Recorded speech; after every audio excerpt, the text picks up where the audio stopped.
Hello, and welcome to Sustainable Outlook, a podcast from global law firm K&L Gates, where we discuss the transactions, technologies, and trends in the sustainable economy. We hope you enjoy this discussion. Please reach out with suggested topics or guests, or questions about how we can work together to create a sustainable economy. I'm Elizabeth Crouse, a partner in the K&L Gates Tax Group and co-lead of our Global Power Group, which encompasses all things energy transition. I'm joined today for another episode in our offshore wind mini-series by Jennifer Miller, who is Section Chief of Bureau of Ocean Energy, Office of Renewable Energy Programs. She is a geophysicist with a master's degree from the Scripps Institution of Oceanography at UC San Diego, and has spent almost 2 decades working in hydrogeology, almost half of which she has spent in the offshore wind program at BOEM. She is an expert at cable routing and shallow water hazards and frequently speaks and writes about the scientific considerations of siting offshore wind in U.S. waters. Thanks so much for joining us today, Jen. Thanks, Elizabeth. It's a pleasure to be here. Thanks for having me. So, Jen, the offshore wind industry in the United States, it feels new, but in reality, it's been present and active here for many years. Can you tell us a little about how and when BOEM got involved in the offshore wind industry and where we are in its development from BOEM's perspective?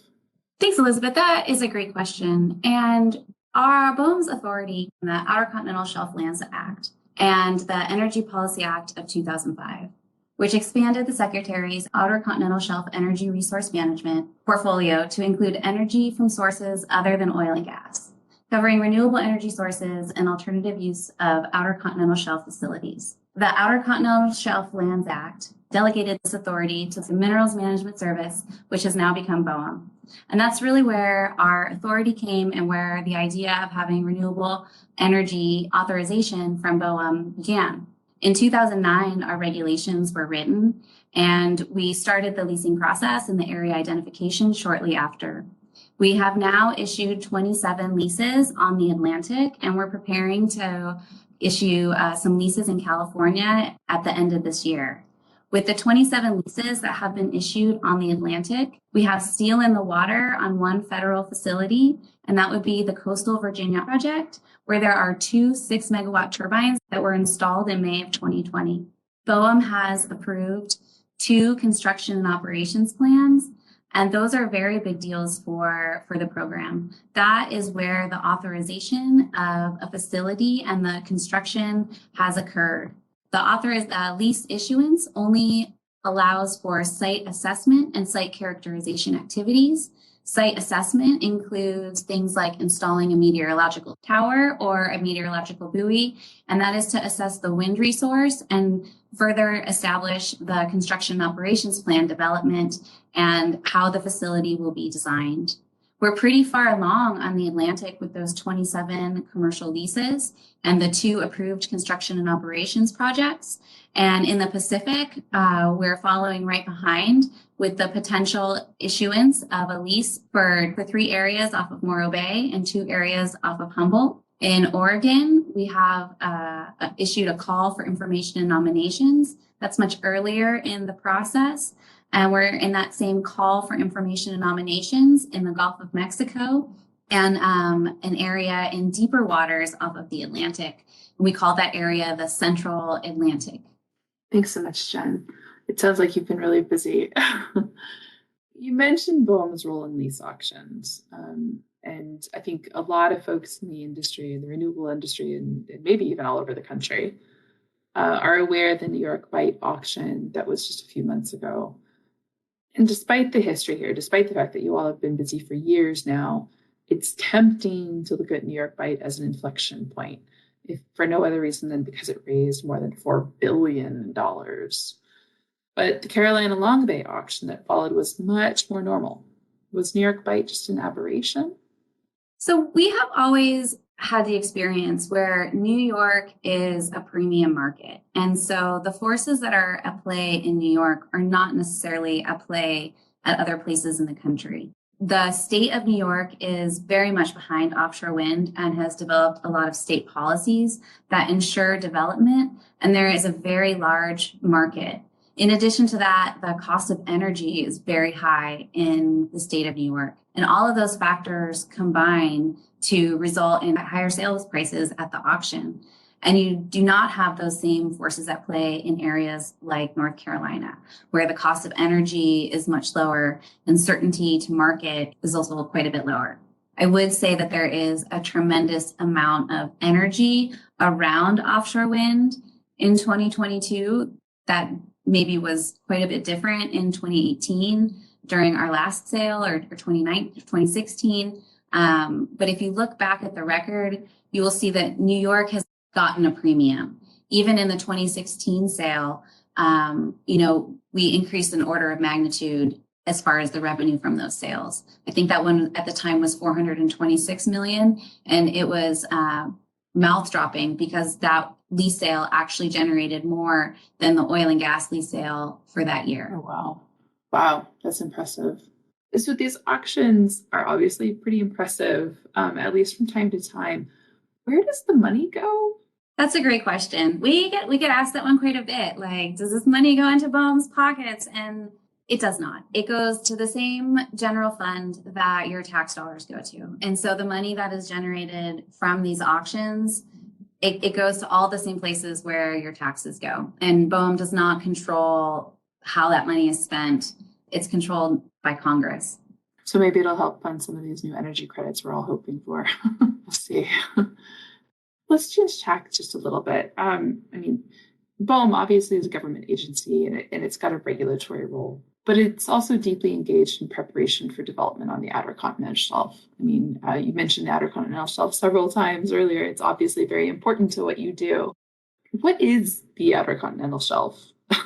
And secondly, how does BOEM make decisions about development out there? Yes, the Outer Continental Shelf, we refer to it as the OCS. If you ever hear that term, that's a term near and dear to our heart. And the Outer Continental Shelf, it can also be described as federal waters. Federal waters have a little bit of a different description based on the agency that you're dealing with, but the Outer Continental Shelf is the area outside of state waters from basically that state federal line boundary out to 200 nautical miles from the coast. And that is what is considered the Outer Continental Shelf. States have rights to the waters that are close to their shore. And in general, it's about 3 nautical miles from the coast. It's farther in the Gulf of Mexico and in a couple other locations. But in general, it's from 3 to 200 nautical miles from the coastline. And that includes Alaska, the continental United States, and Hawaii. So is that why we see, obviously BOEM is running the lease process, but, some of us anyway are aware that there have been some surprises, right? We have a project up in Washington outside of Grays Harbor that isn't in a BOEM lease area, yet they seem to want to go ahead and develop. How does that kind of development fit in? That's a great question. The proposals that we've seen come from Washington are what we call an unsolicited lease request. And those unsolicited lease requests are submitted to BOEM and they are outside of BOEM's regular process. And, that's what we're seeing in Washington. We haven't started formally planning in Washington, but we received unsolicited lease requests. And the way that works is we will receive a request that is outside of our planning process. And the first thing we do is we do a review of that plan, of that unsolicited lease request. And we look to see is the entity qualified? Are they technically qualified? Are they legally qualified? And is their request complete? And once we take care of that sort of initial review, we have to do a determination of competitive interest. And if we determine that there is competitive interest, then an option would be to go through the competitive leasing process, which generally kickstarts with the formation of a task force. And one of the reasons why we will see these unsolicited lease requests is if there is a company that is really interested in having a lease and they see a lot of opportunity, but there is no planning process. There is no task force. And so this is a way to signal to BOEM that they have interest in it.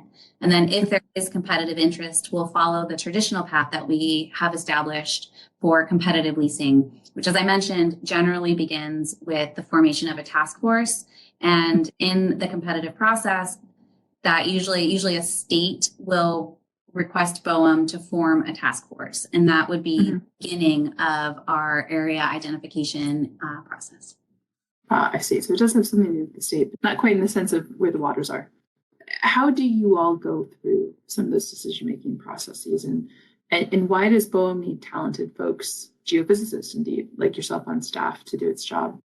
That's a great question. And, we get asked a lot about how we come up with the areas that we're going to lease. And our goal is to find the least conflicted locations. And our goal is also to be led by the states, because BOEM has federal authority to issue leases for energy development. But we know that energy development will not occur unless it has to get to land somehow. And so because it has to get to land, and also the states are the ones who need the energy, they control the markets and they have the populations, we really are led by the state and the state priorities. And so, for example, in a state like New York, where they have developed a robust system for, encouraging development and, having power purchase agreements, we see a lot of need for having additional leases and having a path to market in that place. So what we do is we generally start with the hard constraints. What are the no-go areas? Are there areas that are biologically sensitive? Are there areas where there are biologically sensitive communities? What does the seabed look like? Is it hard? Is it soft? Are you able to install the technology that would be appropriate? And then once we have an idea of those no-go areas, it also includes things like shipping lanes, harbors, ports, anchorage areas, the location of any existing facilities. On the East Coast, there aren't oil and gas facilities, but there are oil and gas facilities in the Gulf of Mexico and off the coast of California. So in those areas, we look for, again, deconflicted space. We can't put transmission cables for offshore wind directly over pipelines. So we really look for, what is left, what is available. We look at AIS data for fishermen to understand where they're fishing, how often they're fishing, and really try to find those, areas that are least conflicted. Anybody who's familiar with big energy projects knows there are very few, if any, places that are not conflicted. And so the idea is really to find the places that have the fewest impacts and the fewest conflicts. So you talked a lot about some of the basics of the leasing process and what you all evaluate, but we also have like these huge areas that you all are looking at, like Oregon, 3 different areas originally anyway. They were very large locations. Are we putting wind turbines in that entire area? That is a great question. And the way that BOEM works through coming up with these lease areas is we start broad and we winnow down and we get smaller and smaller and smaller. And we go out to the public and we ask for input about these large areas with the intention that we're going to shrink them and make them smaller. And so, for example, if we're looking at Oregon, we started with the potential for 3 call areas. We're now down to 2 call areas. And within those call areas, we're looking to reduce the area by 3/4. So at the end of the call process, we're looking to come out the other side with just 1/4 of the area that we've identified as are suitable for leasing. And so each step of the way, we're really winnowing down on what we expect. And one of the big things that we think about as we move through the BOEM process is that it is this staged process where you think about the next step and the next step and the next step. We don't start off with the entire Pacific coast and sort of filling it with wind turbines and deciding what the turbines are going to look like. And there'd be a lot of turbines. Yes, you kind of have to go step by step. And so, our process, the experience on the East Coast is that just issuing a lease doesn't guarantee that you're going to have development.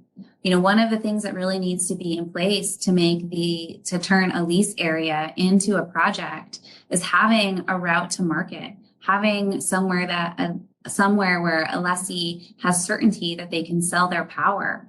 And so, that's one of the reasons why the construction and operations plan, there's some time after lease issuance for a lessee to submit that to BOEM.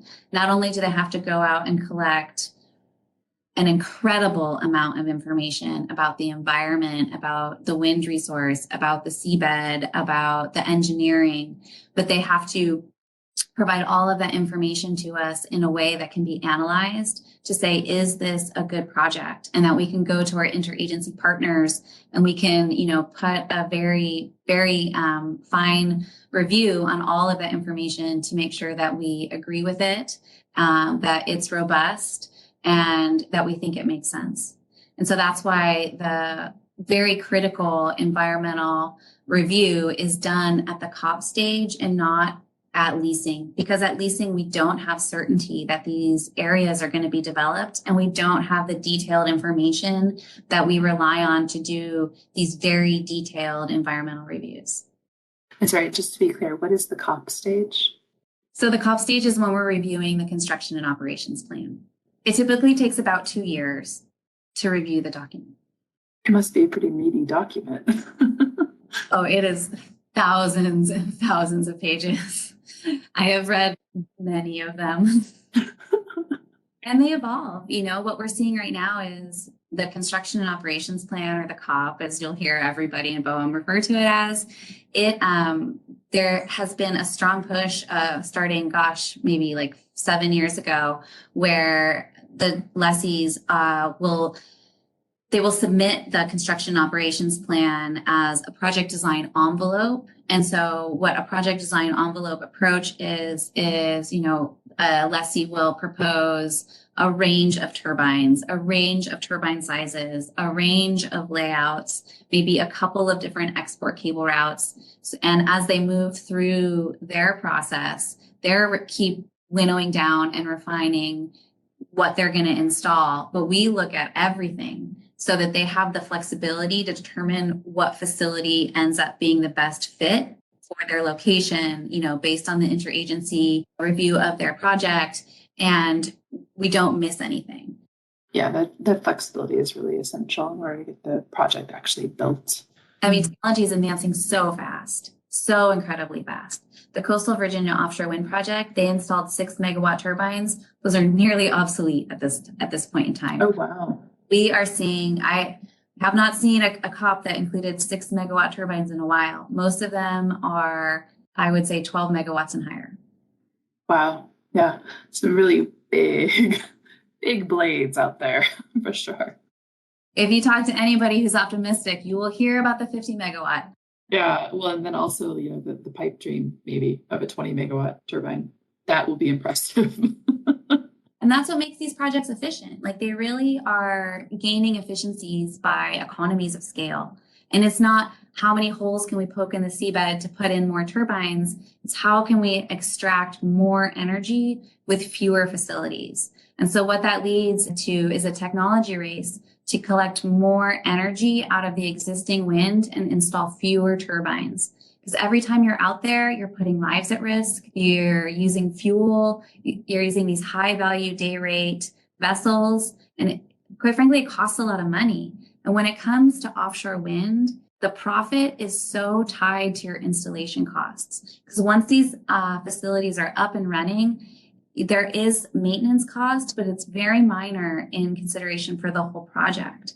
So what we've seen is, really trying to be very efficient in your construction and installation, and make sure that you are ensuring the continual flow of electrons. They don't get disrupted. You have good monitoring protocols so that your facility doesn't go down. That is really what all of these developers are looking for. I think that is the holy grail. And so in this process of finding the least conflicted areas, it sounds like you all are going through a lot of data, probably a lot of reports, a lot of information gathering. But BOEM is a government agency, and government's supposed to work with and for citizens. It's not necessarily just looking at numbers all day, I would imagine. So when it's going through various processes, how do you at BOEM consider coastal communities and workforce and the people element here? It's not just about whether or not the seafloor is appropriate.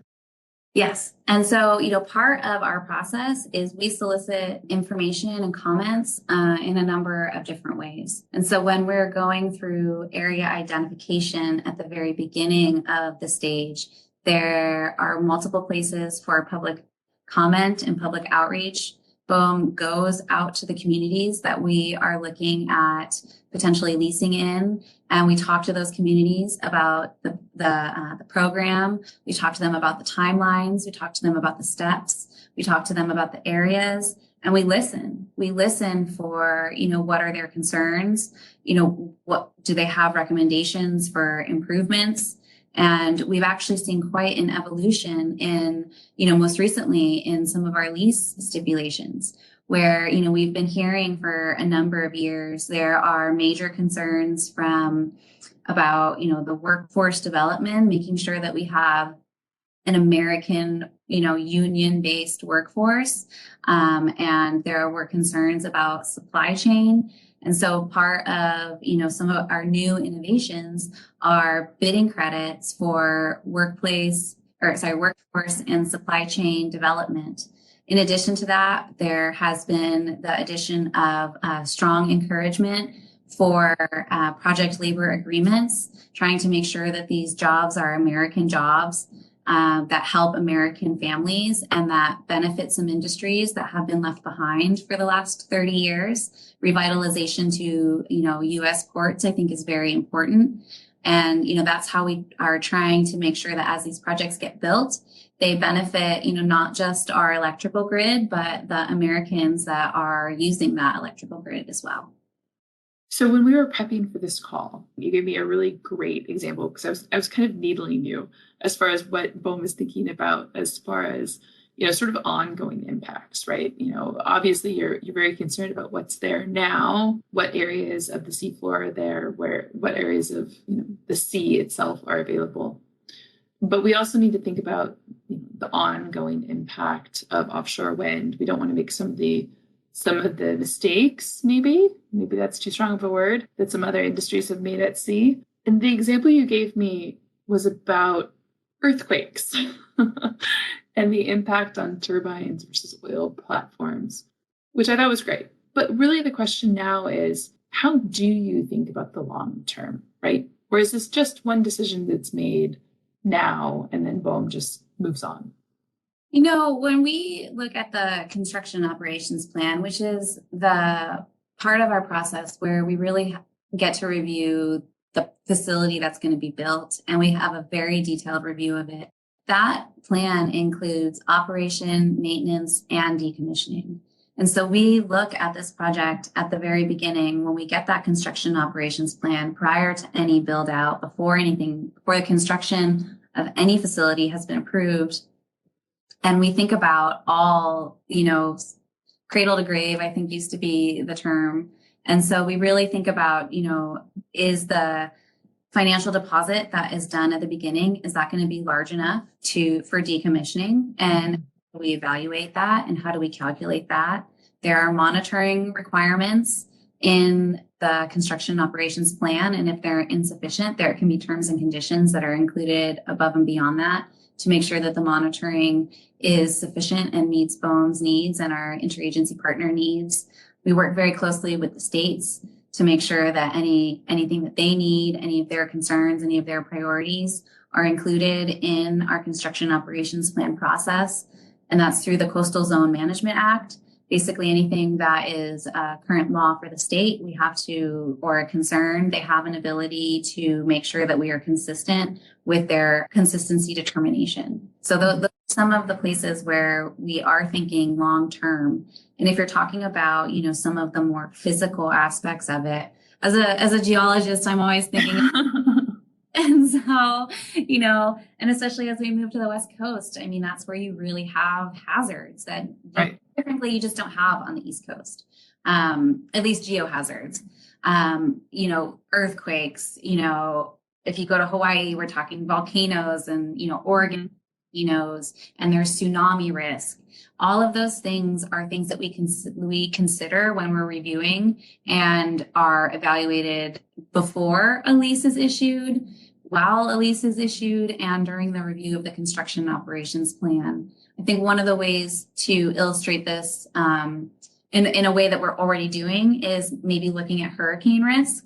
And so on the Atlantic, an evaluation of, storm criteria and hurricane risk is included in our engineering review to make sure that these facilities are robust enough to survive the environmental circumstances that we foresee.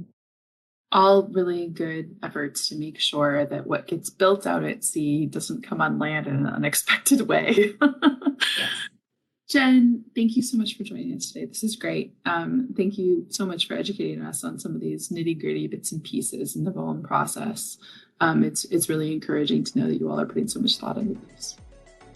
Thank you so much. Thank you for listening to this episode of Sustainable Outlook. To listen to past episodes and receive notices for new episodes, subscribe by searching Hub Talks, that's HUB Talks, in your favorite podcast app. We hope you will tune in next time to learn more about the outlook of the burgeoning sustainable economy.